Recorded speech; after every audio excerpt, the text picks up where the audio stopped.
Գիտությունը երկրի զարգացման կարևոր ուղղություններից է ու սա անվիճարկելի ճշմարտություն է։ Սակայն ոլորտի ներկայացուցիչների գնահատմամբ այսօր այն հայտնվել է լուրջ մարտահրավերների առաջ։ Մասնագետների դիտարկմամբ Հայաստանում գիտնականների թիվը քիչ է, իսկ փորձառու կադրերի հեռացումը էլ ավելի է նկատելի դարձնում բացը։ Պատճառները ըստ փորձագետների տարբեր են՝ սահմանափակ ֆինանսավորում, ոչ մրցունակ աշխատավարձեր եւ արտերկրում ավելի բարենպաստ պայմանների առկայություն։ Կազմում է հնայի դրա ամբողջ 33-36 ամենաշատը եղել է։ Իսկ այնպիսի երկրներ, որտեղ գիտնականները բազելով գնում են, գիտության ֆինանսավորումը կազմում է մինչև հնայի 7%, օրինակ Իսրայել կամ Հարավային Կորեա։ Կառավարությունը նախատեսում է մինչև 2030 թվականը գիտության ոլորտի ֆինանսավորումը հասցնել շուրջ հնայի 1%-ի, որի շուրջ 0,75%-ը նախատեսվում է հատկացնել պետության, 0,25%-ը մասնավորի միջոցների հաշվին։ Մասնագետների կողմից իրականացված հետազոտությունները վկայում են, որ գիտական ներուժի պահպանման համար Հայաստանը պետք է ունենա առնվազն 7500 գիտնական։ 1 միլիոն բնակչություն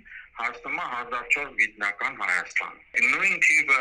Ադրբեջանում 1680 է, Վրաստան 1750 թե 1760 է, Թուրքիան մոտավորապես 3000 է, Ռուսաստանը 3000-ից մի քիչ ավել է, Միացյալ Նահանգներում 4000-ից ավել է, Հյուսիսային Եվրոպայի երկրները գիտնականների թիվը հասնում է մինչև 8000-ի։ Խորհրդային Միության վերջին տարիներին Հայաստանում գիտնականների թիվը ավելի մեծ էր, ասում են փորձագետները։ Նրանց պնդմամբ այդ ցուցանիշով Հայաստանը աշխարհի առաջատար տասնյակում էր։ Ըստ մասնագետների հատկապես մտահոգիչ է փորձառու գիտնականների հեռանալը երկրից։ Տարիների ընթացքում ամբարած գիտելիքն ու կուտակված փորձը դժվար է կարճ ժամանակում փոխանցել նոր սերնդին։ Ամենակարևորը ես կարծում եմ ֆինանսական բաղադրիչն է, առաջինը, որ պետք է ապահովի միջազգային համագործակցության ծրագրերը մեր մոտ շատ թույլ են, կան որոշակի գիտահետազոտական կազմակերպություններ, բուհեր, որոնք իրենց ուժերով կարողանում են միջազգային համագործակցություն ծրագրեր իրականացնել, բայց դրանք այդքան էլ արդյունավետ չեն։